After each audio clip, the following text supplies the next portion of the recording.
Welcome back. I'm Gary Parr. And I'm Vanna Pfeiffer. And you are listening to Fiber Talk, the twice-weekly podcast for the needlework artist. And our guest this week, been wanting to do this show for quite a while now, Barbara Hutson of Queenstown Sampler Designs. Hi, Barbara. Hi, Gary. Hi, Vanna. Thanks for doing this. Now, I've had this idea in my head for some time because we've had several sampler-oriented shows, and they almost all center around European-based and originated samplers, particularly UK. And I wanted to do a show where we talk about samplers that didn't come from Europe, and primarily American, Mexican, those kinds of things. And of course, Barbara is the go-to person in my mind for that. So we get to do that this time.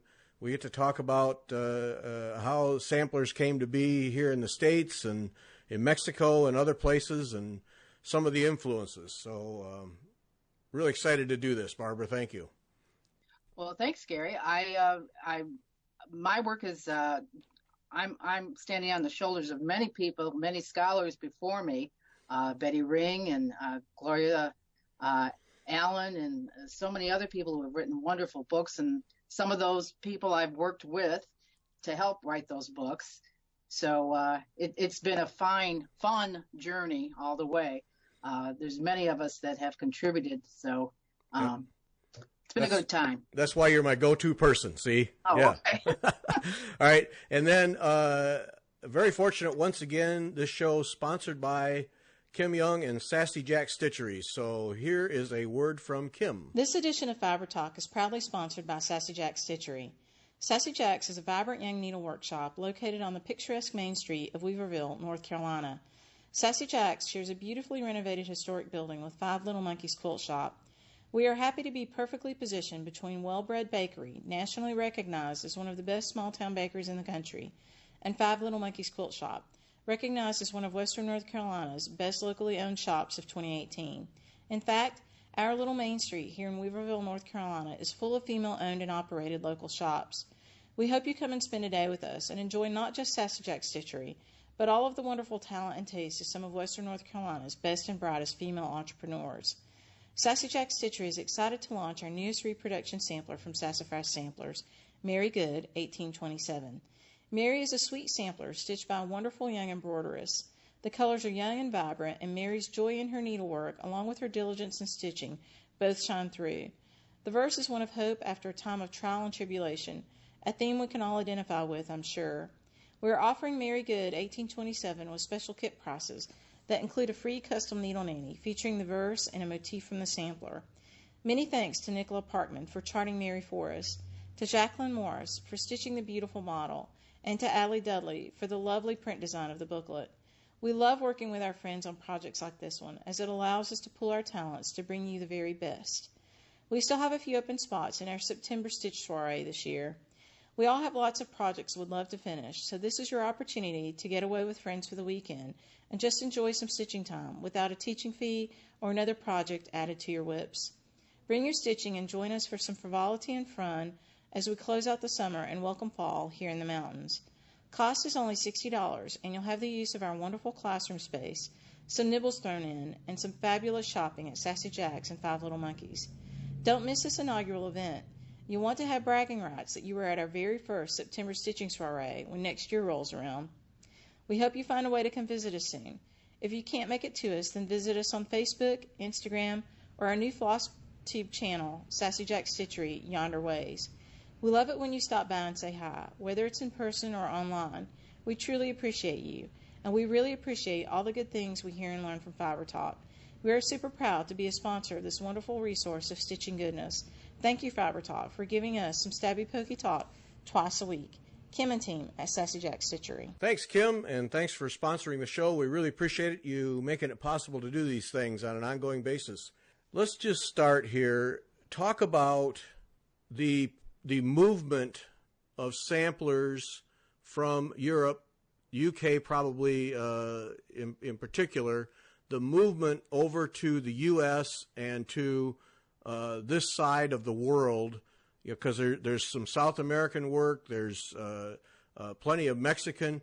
Talk about that movement, how it happened, who did what, and so on and so forth, just to give us a background of what transpired many years ago.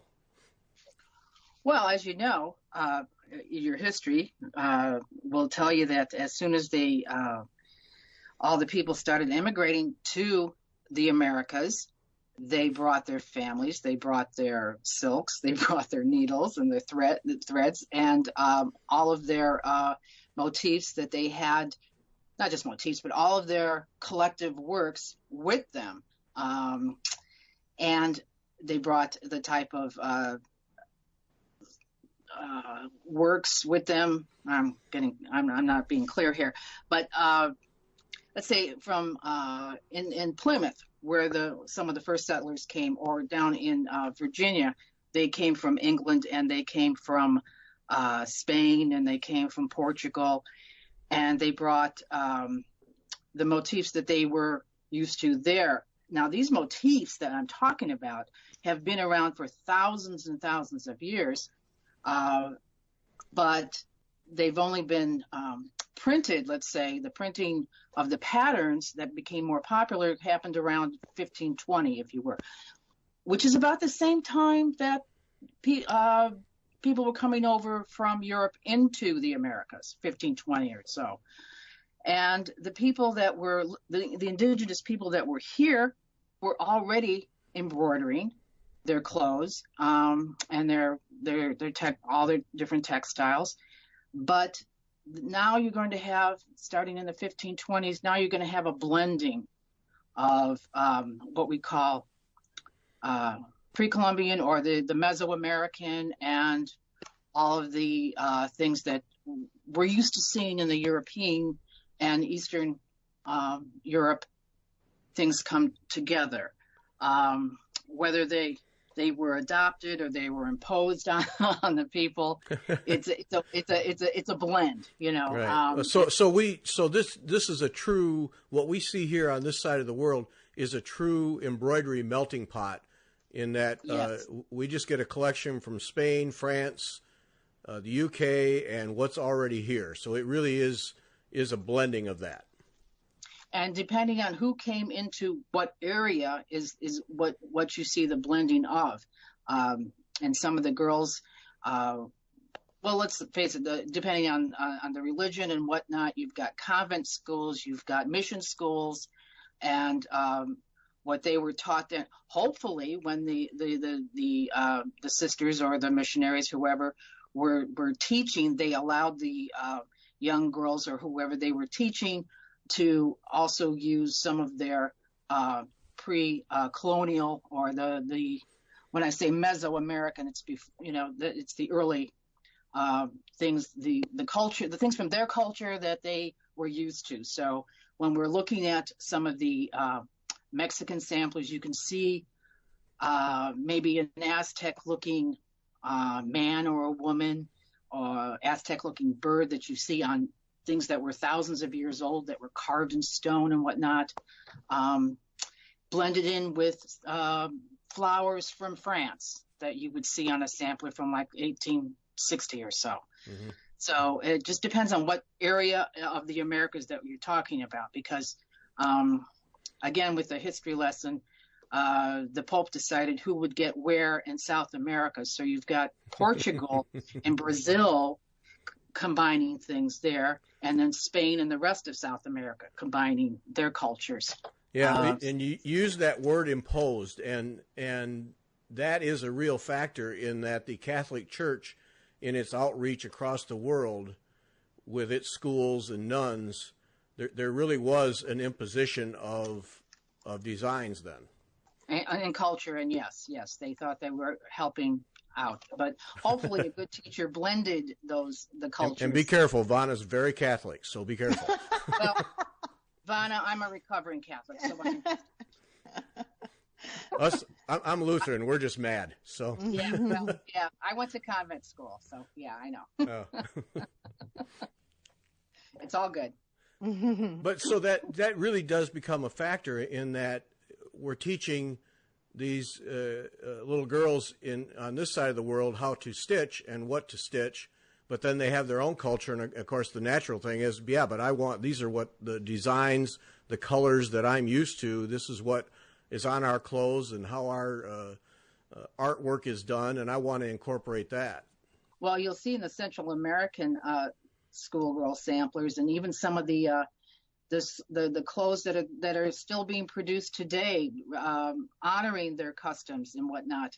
A wonderful blend of brilliant colors that you would see in the tropics, and they continue to use, along with some European influences too, and again, a blend of techniques and whatnot.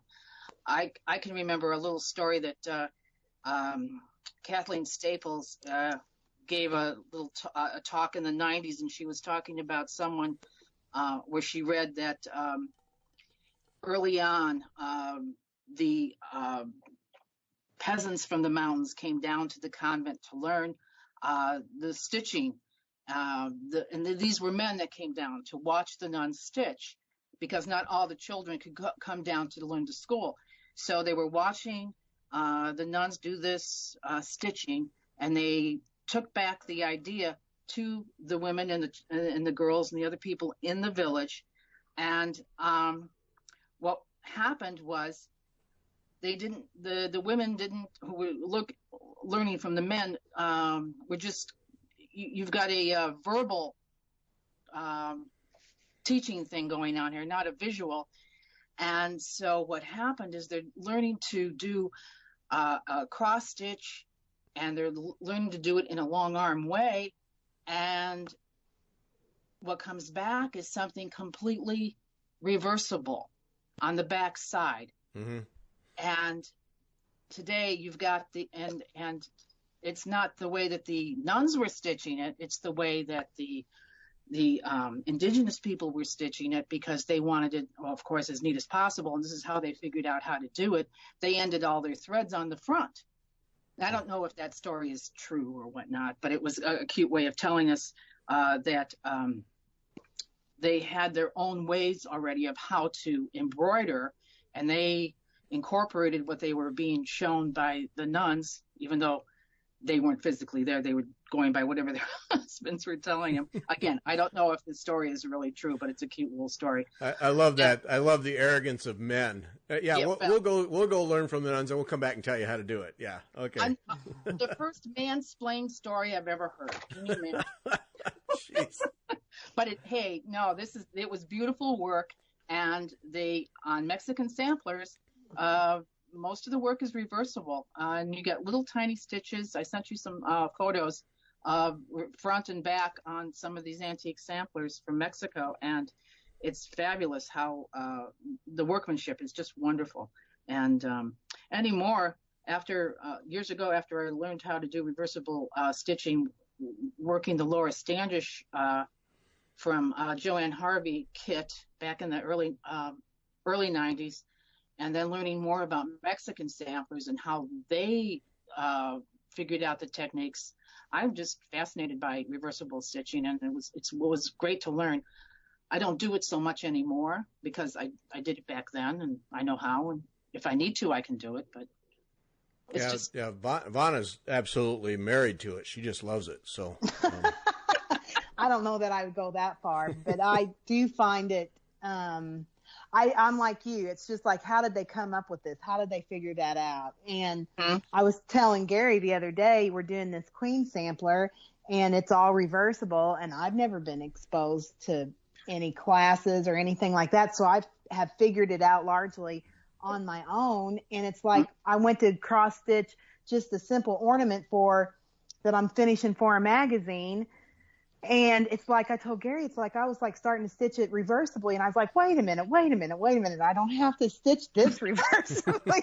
But I had to like really sit and think about how to do just a normal cross stitch, because I have been doing reversible cross stitch for so long. So let's talk about Mexican samplers, Barbara, because if you put a bunch of samplers out in a room, the Mexican ones will just scream. Yes, stand out. It's not hard to figure those out. So, and then you sent some where there's even some cut work in them. Yes. I'm not sure who coined the term Aztec stitch. I thought it was Kathy Staples, but she said no, she heard it from somebody else. The stitch is, you start by preparing the outlined area that you're going to be doing with either a four-sided stitch or with a nun stitch or with a buttonhole or just plain satin stitch, because what you need to stabilize that area, and you need an area where you can hide your threads on the, start and finish your threads. And then you cut some linen threads, not all of them, some of them. Think of hardanger, if you will, that kind of idea. And what you're going to do is you're going to wrap what's left in a specific design, and the different color combinations. You can create different kinds of lace. What you're creating, needle lace is what you're creating, and there will be holes and whatnot. And then I sent you another sampler that has a different type of technique where you don't remove any linen threads, and you just lay the thread over the, on the linen, and kind of pull it a little bit, more of a pulled work technique than the cut work technique. And I think it's just beautiful. And we've only seen, I say we because I'm not alone here, we've only seen that kind of work on the Aztec, on the Mexican samplers. And when we say Mexico, this could also be into like Texas and New Mexico and whatnot. This is, areas of the United States too, but mostly Central America. Yeah, we have to remember back in those days there was not Texas or it was just land. Yeah. Do you think that cut work was indigenous? That I don't know for sure. I don't. Something they figured out. Maybe it was something that they saw, the different kind of lace work, and how do I make that? And let's, something they saw someone else do. It could be. I don't know. I don't want to guess. Yeah. Well, that's such a particular technique that it has to originate somewhere, and of course when it comes to hardanger, we think about Norway, and it seems like a stretch all the way to Mexico to get that kind of thing. So well, it's not too much of a stretch. I'm going to tell you another Norway story. You see the beautiful, well, there's different areas of Norway. They have different embroideries also in each section of Norway. And they have some wonderful freestyle, the big flowers with the satin stitch. Mm-hmm. You also see that in Hungary, in Europe. And the reason you see it in Hungary in Europe is that 1,000 years before Hungary was doing it, the Norwegians were doing it. But then there was a war, and the Hungarian king or whoever, the Ottoman prince or whoever was in charge at the time, paid mercenaries from Norway to come and help them fight their war.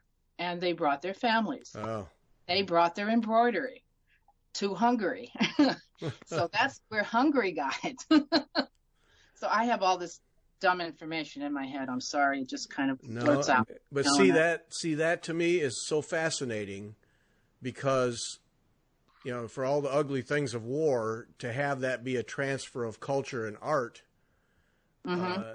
is interesting. And that's the one thing that goes through my head whenever these discussions about samplers is the motifs. And you mentioned about that, motifs getting hauled over here to the U.S., to the Americas, and then getting incorporated. And I just wonder I'm sure people have tried it, tracing particular motifs and trying to figure out how they got around the world. Well, again, with the Mexican samplers, I don't know I know we spoke about this a little bit before we started our interview, but Dr. Lynn Anderson has done a paper on Mexican samplers, their motifs, materials, and text, with the integration of the indigenous motifs and with the things that came in from Europe and other areas of the world for a blend.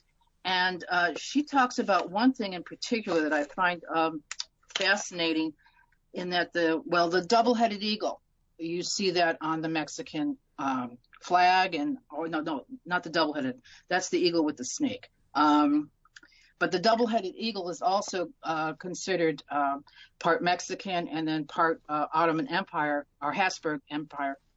And actually, that double-headed eagle has been around for thousands of years before that in Turkey and in Persia and that area too. So it's hard to claim one motif from one area when there's been such a blending of cultures over the thousands of years we've been around, keeping track of this kind of stuff.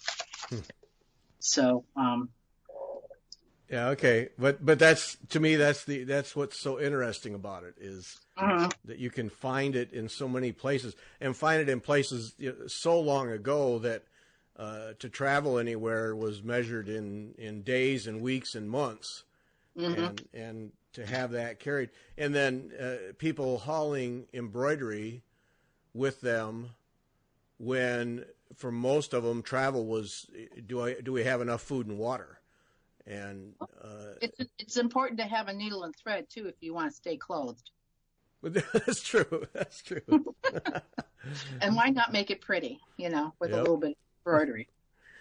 What is it about Mexican sampler in terms of the materials? Is it still silk and linen? What do you see in terms of the materials they used?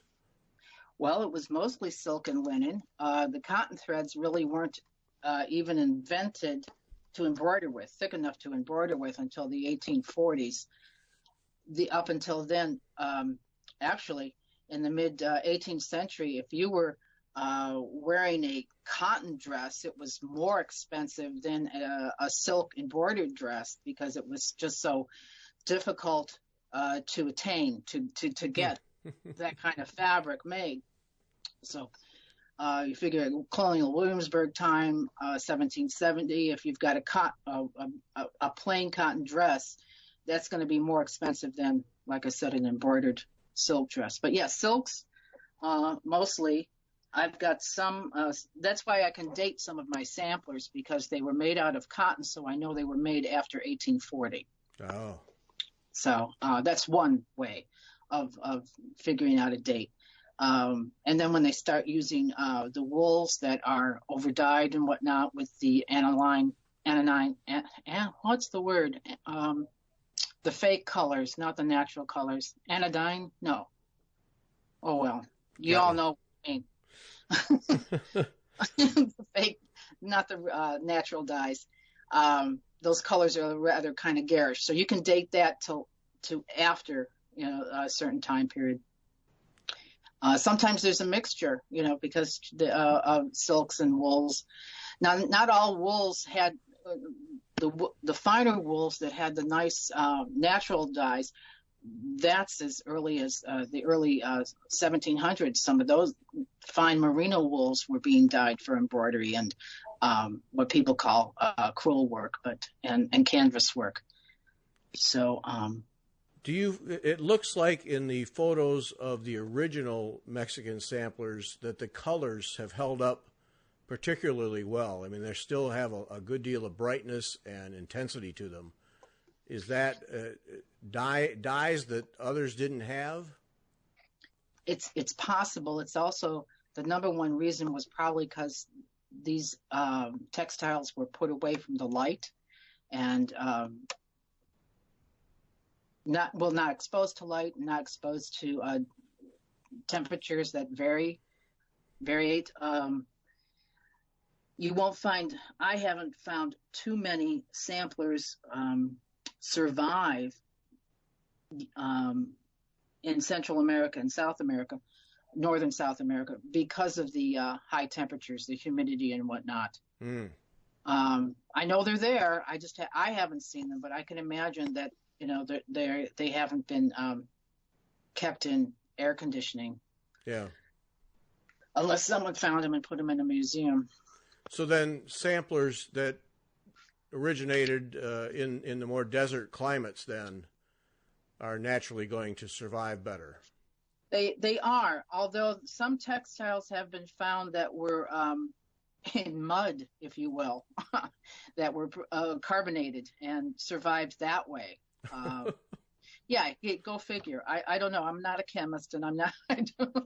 But I've read that's happened. So, And Mexican samplers fairly readily available? I mean, it seems to me that, I'll ask this bigger question, when we look at samplers as a whole, it seems to me like there's an endless supply from Europe of samplers of age, of anything.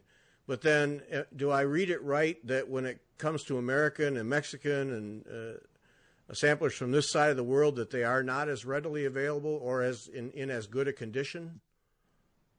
Well, I don't know. It just depends on. Go ahead, say you're wrong, Gary. It's okay. No. It's just there's a lot of different factors to take in, because there's plenty of American samplers that none of us have even seen, and they're just now starting to pop up because, sadly, the descendants don't want them anymore or don't know who they were, so they don't feel a family connection to them like so many have in the past. They've kept that as a family treasure, and it's cyclic too, because some young people today don't care as much about antique furniture and other antiques. That's why you see a downtrend in sales on, if you listen or watch the Antique Roadshow, and they have one of those shows from 10 years ago and to now, and whether the price has gone up or down, and anymore like furniture, that's gone, that the prices on that have gone way down. But I'm happy to say I've been watching, and textiles are staying the same or going up. So embroidered ones anyways. Yeah, the kids don't want the old stuff. Yeah, we're working on we're working on emptying the house. They don't want it. Yeah, and my kids don't want my antiques. No, I shouldn't say that. Some of them do want my antiques, and they value them. Not all of them, but yeah. But to answer your question, it just, they're there, and there more are coming out. The Mexican samplers, for a while there, they were popping up all over the place. You can go online to several museums that have online collections, like the Museum of Fine Arts Baltimore has quite a few Mexican samplers, as does the Metropolitan Museum of Art. And the Met actually has over 1,000 samplers online. I forget how many the others do. You'll find them. The Folk Art Museum of the International Folk Art Museum in New Mexico, Santa Fe, has quite a few samplers, although most of them are not online.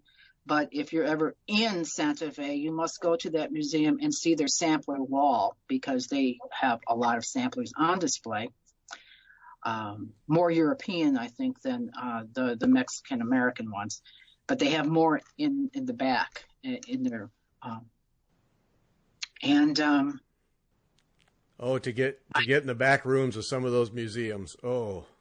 Oh, yes. That's a joy when I get to do that. Yeah. But usually people have to realize if that's something they want to do and contact the museum, realize that it's a lot for the museums to get all that stuff out. And so maybe well in advance, contact them to see if that's something that they would be willing to do. And you could make a donation to the museum or come in as a group, so that it's not just, one person going, you're doing this for one person, you're doing it for maybe a group of, between around 10 people or something, and they're probably more happy to do that.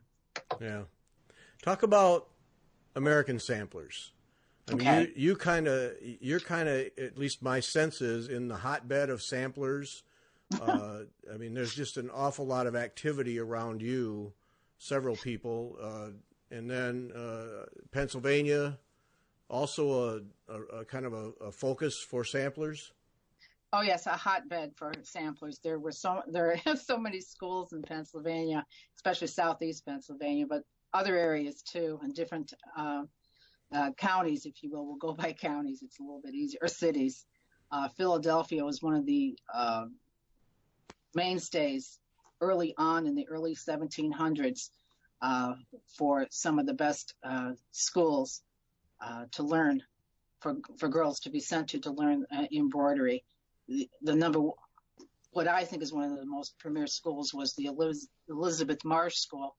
The Marsh family came to Philadelphia in the early 1720s, and Elizabeth Marsh and her daughter Anne taught for many decades. Anne Marsh taught well into the 1780s. She died in the late 1790s. She had retired by then to Chester County, but her work is just phenomenal. Winterthur Museum has quite a few of her things, as does the Chester County Historical Society have a lot of her personal embroidered items. But those samplers continue to live on in the students, and they continued.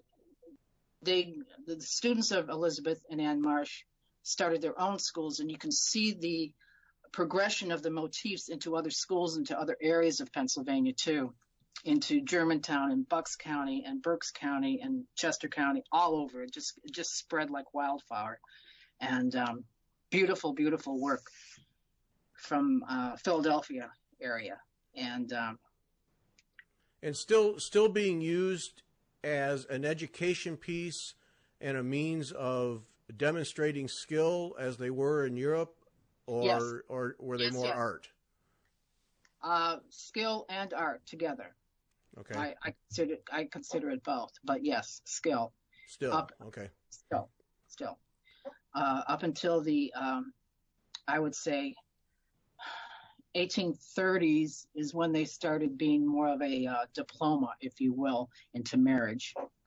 But before that, it was learning the skill and teaching and having a vocation in some respects. Because the girls that went to school, their parents paid a lot of money to send them to school, and they were merchants, well-to-do farmers. They were, I don't want to say the most upper class, because they didn't always send their kids to school, children to school. Some of them had teachers come to them, kind of thing too. Mm-hmm. But I think samplers are important. They prove that the girls were taught. Parents cared enough about their both of the boys and girls, so that they could get a good education. Help me understand in Pennsylvania, and again, maybe I'm completely clueless here, the Quaker style samplers versus more conventional, whatever that is, samplers. Okay. Are there two distinct channels there, or is there always a blend? How did that work?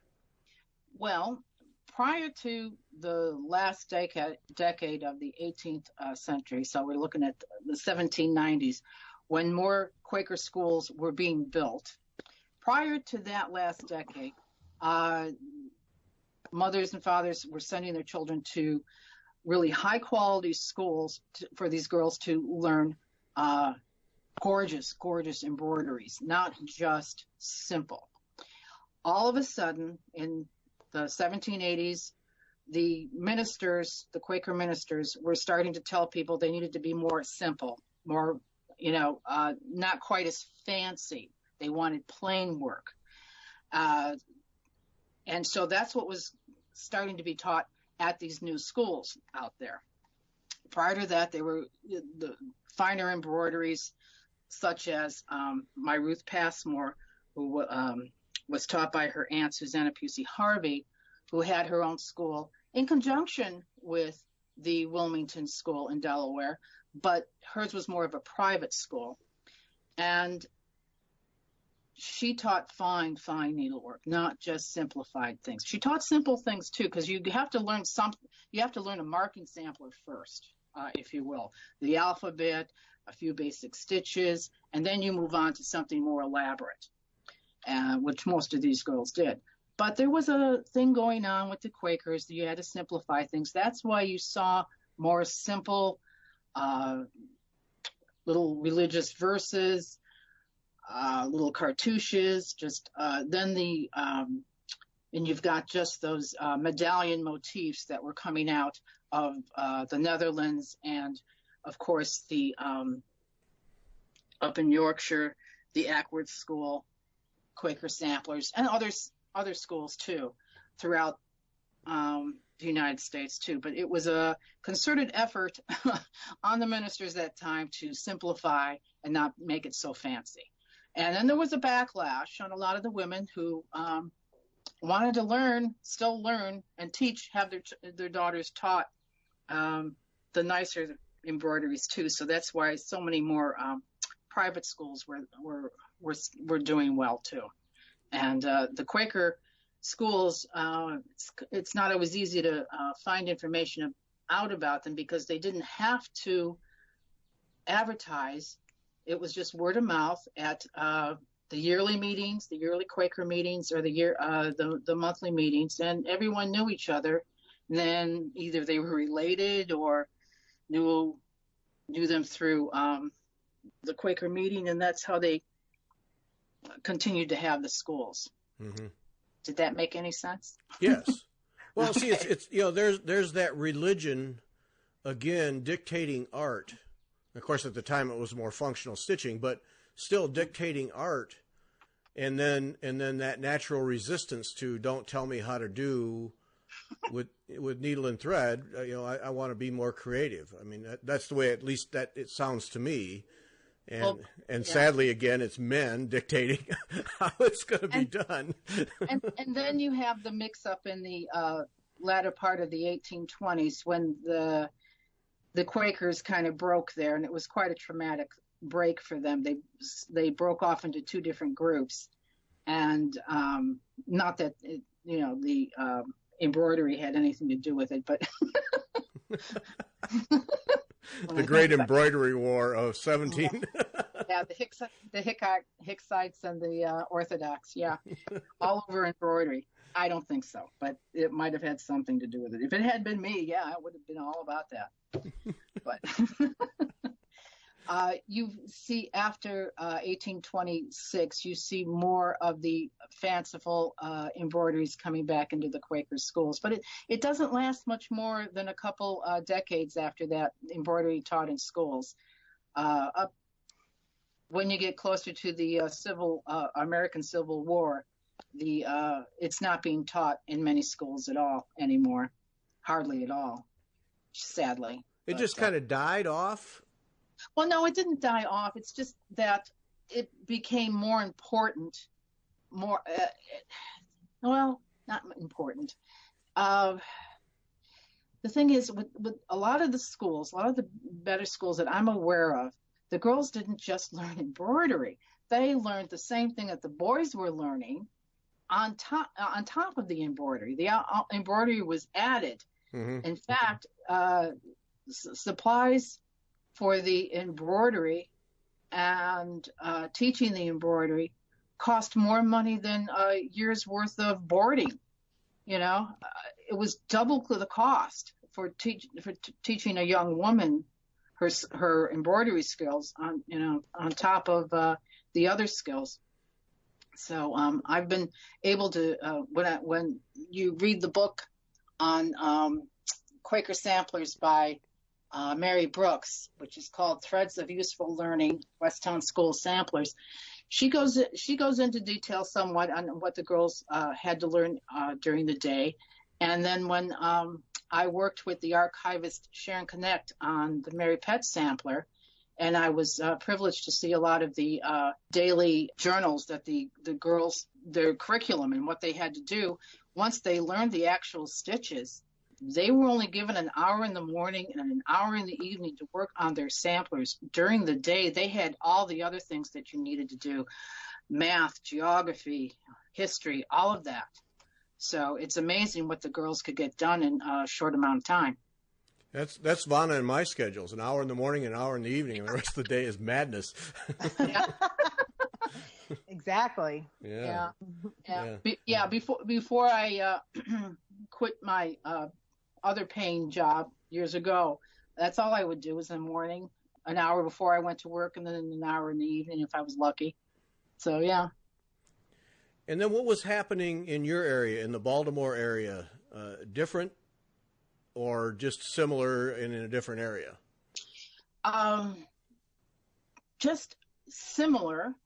there were a lot more schools. The book that I helped research, Maryland Sampling by Gloria Seaman Allen. I've been part of her crew since the mid 90s, researching samplers. And we found in the middle 90s, she and I had a list of 13 known samplers and just a handful of teachers for the state of Maryland. By the time we were done researching the book, we knew of over 900 samplers and dozens and dozens of teachers. So there were quite a few.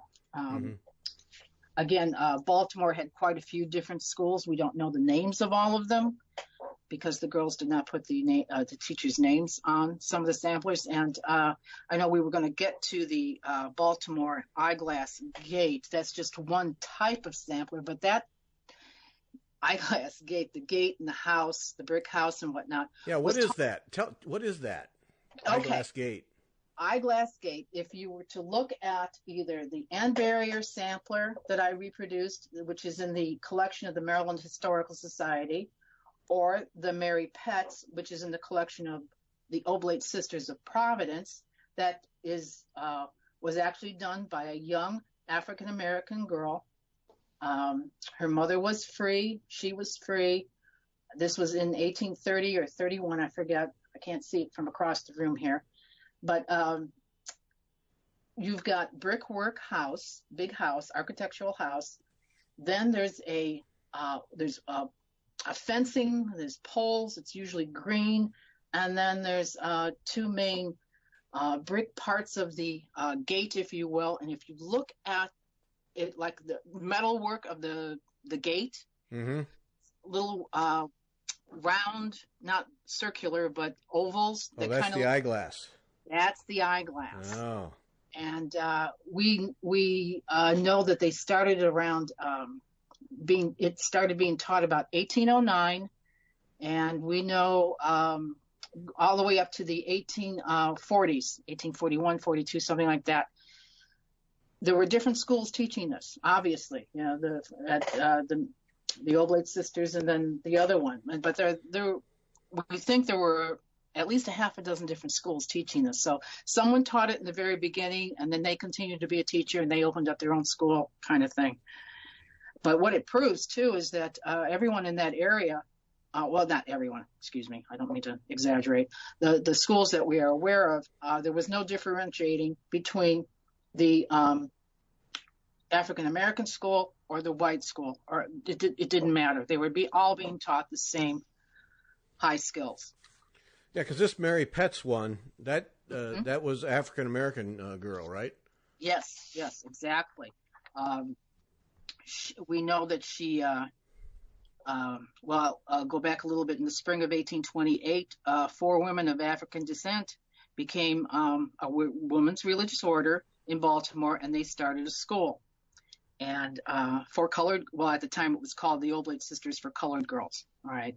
And many of the graduates went on to make their living through sewing, even up until the 1960s. The school was still in existence today, but up until the 1960s, it was needlework that was helping run the convent, and the nuns and the sisters got a lot of their income that way, just doing needlework, fine needlework. So it's kind of neat. Yeah, well, sure, it's neat. Yeah. Now that Mary Petts one, is that all cross stitch? That doesn't appear to be. It's hard to tell from the picture, but. Well, the little animals are satin stitched, but for the most part, it is cross stitch. Is it? Okay. The house, she did not do an easy thing here on the house, and I do a separate chart for just the house. She skipped a thread to show you the mortar and the bricks. That's not stitched, but so it's. Oh boy. Yeah, I know, but it's a big chart. It's okay once you understand what I had to tell you. But pay attention. Well, and what's unique on the Mary Petts is that big bird. It's a big blue striped bird.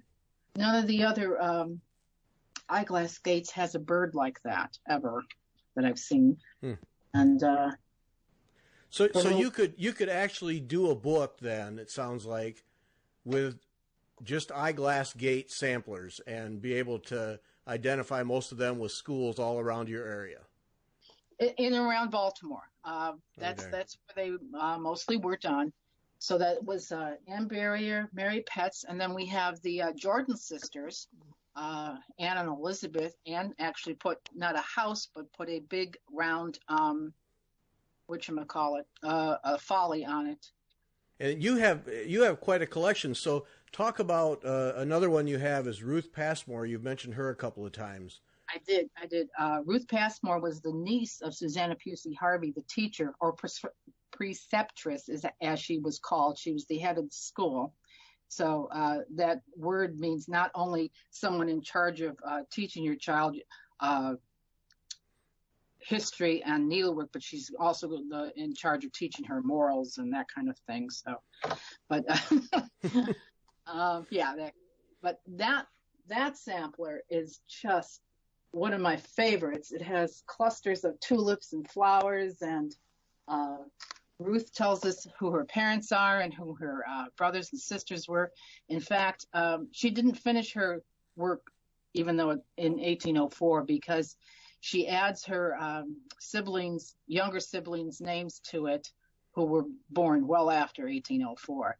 So it had been a while since she did that, finished it off. But Susanna Pusey Harvey, the name of her school, on the samplers that you see from that school say B-Wine, B Wine School, short for Brandywine School. Oh.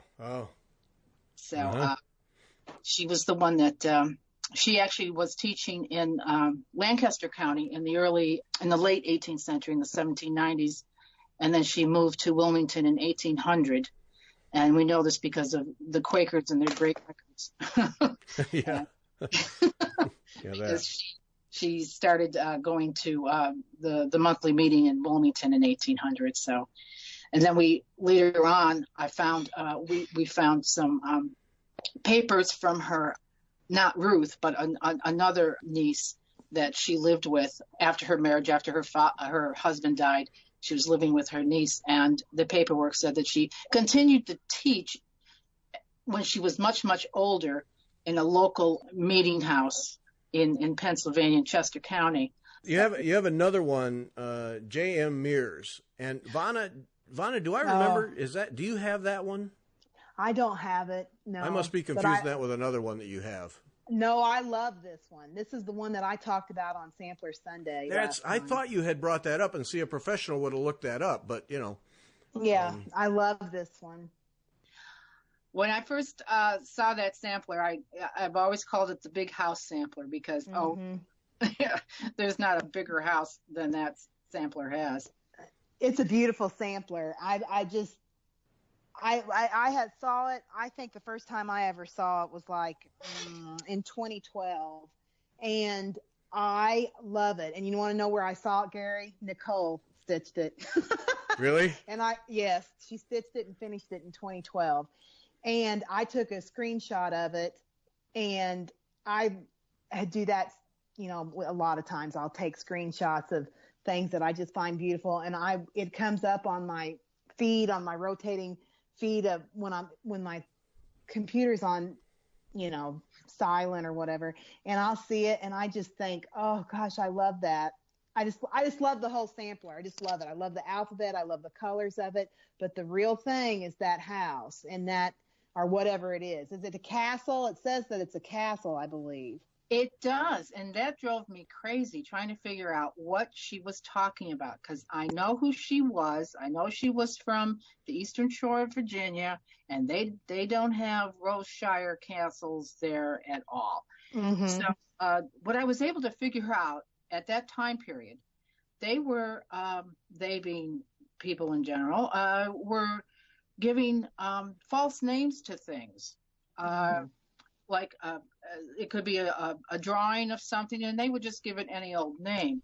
Now, that house appears on a couple other samplers from that school, and I got to tell you that sampler on a whole was being taught in around the early 1810s, 1811s, down in Suffolk County, around James River and Williamsburg, and even before that, even a decade before that, a simpler version was being made. And if you have Kimberly Smith Ivy's book, In the Neatest Manner, The Making of the Virginia Sampler Tradition, which is out of print, but you can still get copies of it, on the very cover of that book, you will see the exact same sampler as Elizabeth J.M. Mears made 20 years later with a different house.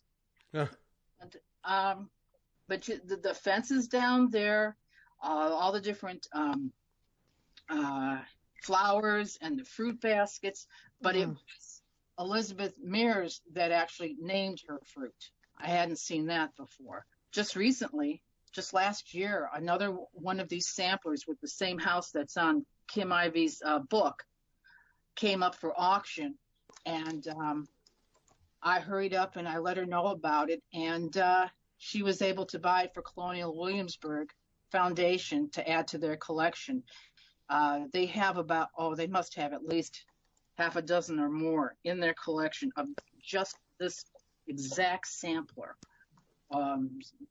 Couple different styles, not styles, but a couple different, the evolution, if you will, from real simple and how it changed over the time period all around the James River. And then when I found my Elizabeth Mears, what was it, 2010, that was a big jump and a big deal, and I couldn't wait to tell Kim about it, so to add to our knowledge. And we found a few more since then from the Eastern Shore. So, but the name, Rose, what does it say? The front view of Anne Castle, Roseshire, England. First of all, there is no Roseshire, England. Anyone would do that. So, it's, and then there's no Anne Castle. There's Anne Arundel, Anne Arundel is how they say it in England. We say in Maryland, we say Anne Arundel, but it's the same woman. They're just different ways of saying it. Because I've got a county here where Annapolis, Maryland is. The county is called Anne Arundel. And it's, Yep, nope. Been through there many a time. Business trips, yep. So, well, you were close to me. Next time you come through, you'll have to let me know. Because I will do that. I'm just over the bay. Oh, okay. Well, I'll hunt you down because I do get there every now and then. Yes. We're going to run out of time here, and you have, getting away from the Americas here, you have a pair of sister samplers from Uruguay. Okay, they're not my personal. Oh, they're not yours. Okay. No, well, I want them to be yours. No, I'm sorry, I didn't buy them. They were on Amy Finkel's website. That's samplings.com, and she recently sold them to some lucky person. But they are sister samplers and the girls were from Uruguay. And the type of samplers that they are, if I didn't know they were from Uruguay, I would have said they were either Spanish or Portuguese or Belgium or even Italian, because that type of sampler being done and they're dated 1822 and 1823, so typical of a blend of European styles, if you will. Up in the inside the border, up in the corner, each of them has what is called the crisscross row, and it's called a crisscross row because it starts with a four-sided cross. And what the young girls were taught in convent school was you always start with the crisscross row. That crisscross is, and Vanna, you'll understand, is a prayer. If you, as you're stitching that symbol, you are asking God to help you with your works and your daily life, and that's what that's all about. Vanna, that's the same symbol that's the first one in the Queen sampler, isn't it? Yeah. Mm-hmm. Oh, yes. Now that just took that little beast, but that just took on meaning for it, because that was nasty. That was a nasty way to start. That was to reversibly stitch that thing. So that actually has meaning there, because I wondered who would put that in the upper corner. Yeah. So it has some history to it. See, that's pretty neat. Mm-hmm. Huh. Yep. Did you know that when you stitched it, Vanna? I didn't know it when I stitched it, but I read it recently because I've been like really researching, Gary, you know, like I'm trying to be like top notch here. And I read it recently. Show off. And I read it recently and I thought, oh, that's something, because I'll tell you something. I don't put a snowflake in the top, but I was always taught by the nuns when I went to Catholic school that when you take a test or anything that you're worried about, you put JMJ at the top of your top left-hand corner of your work, and that Jesus Mary stands for Jesus, Mary, and Joseph, and that they will help you take your test. Oh. Well, the whole idea is that you are taking a few minutes of inner thought and thinking about what is going to come. Yeah, it's a prayer. Mm-hmm. Exactly. I usually take a few minutes to kick myself for not studying, but okay. Whatever works. Well, so that row then, see, this is the part I just love this stuff. So then that row, then you're starting that with that in mind as you begin the sampler then. Mm-hmm. Mm-hmm. And on the sampler, you'll see different things. It doesn't have many things from the Passions of Christ, different motifs, but it has a few here. The Christ robe, and we're talking about the sister samplers from Uruguay again. Right. And then you've got the spinning monkey too. Interesting combination there. And a boat on one of them. Then you've got Caleb and Joshua, the wine carriers. Yeah, these have, and folks, there'll be pictures on WeTalkFiber.com for this podcast for all these, so you can study them and see them. And then most of the others that we've talked about, you can go to Barbara's site and see them there. But yeah, these have a different flavor to them. The font design on the letters, it just seems different. It may be different to you, Gary, but it's very familiar to me looking at it as I've seen many Italian samplers with the same font, and Belgium also.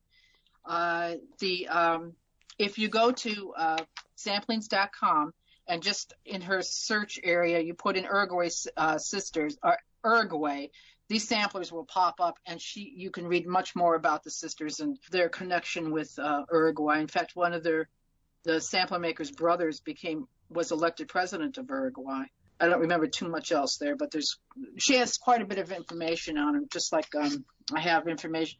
The Mercedes Ospina sampler from Colombia, she was the daughter of the president of that country too. So that's the one all in red that people like. Yeah, that's a Vanna style one there. Yeah. Which one? Ospina? Which one? Ospina? Oh, yeah. That is true. I looked at that. Is a Vanna one. Yeah, I saw that and I knew you were drooling right out of the gate on that one. Yeah. It really is beautiful. For a single color sampler, it is beautiful. Mm-hmm. Yeah. That has a neat combination of motifs also, because there's a little bit of indigenous motifs there, but mostly it's French, not Spanish, but French nuns that taught Mercedes there in Medellin, Colombia, the Carmelite sisters. And you'll notice too, Vanna, if you look, the Carmelite sisters symbol, which is a hill with a tall cross, it's on that sampler. There's also 19 dogs. She must have liked dogs. And there are 19 dogs in that thing? There are 19. And in fact, a portion of the sales of that sampler I give to the a military, not military, wounded warriors who supply dogs for wounded warriors. So every time that sampler is sold, the wholesale price, I send a piece of it to that group, just because. Oh, that's terrific. Well, that's beautiful. Yep, Vanna's ordering it right now. That's why she went quiet. She's ordering it. When I first saw that sampler, I was confused because it didn't have a Spanish alphabet. It had English, French, And as soon as I found out where she went to school at that convent, then it all was clear to me. Because at the time, the Carmelite nuns were based in France in 1863. So yeah. Barbara, we got to stop. Now, see, okay. And of course that means you got to come back. So, as I got more stuff, but boy, this is just thank you for doing this. Really, I learned a lot. That's great. Well, it was fun. Thanks. You know? Yes. So, yeah, we will do it again. Sure. Okay. All right. Counting on that. All right. Thanks to Sassy Jacks for sponsoring. Thanks to Barbara. And go see all the stuff at Queenstown-sampler-designs.com is where Barbara has all of her designs. And you can get them, you're wholesale, so people get them through the shops then. That's correct. Yeah. Get the designs through the shops. And she was talking before we started recording about new stuff. Well, new stuff coming up for Nashville, so buckle up for that. All right, thanks, Barbara. Thanks to Sassy Jackson. Thanks for listening.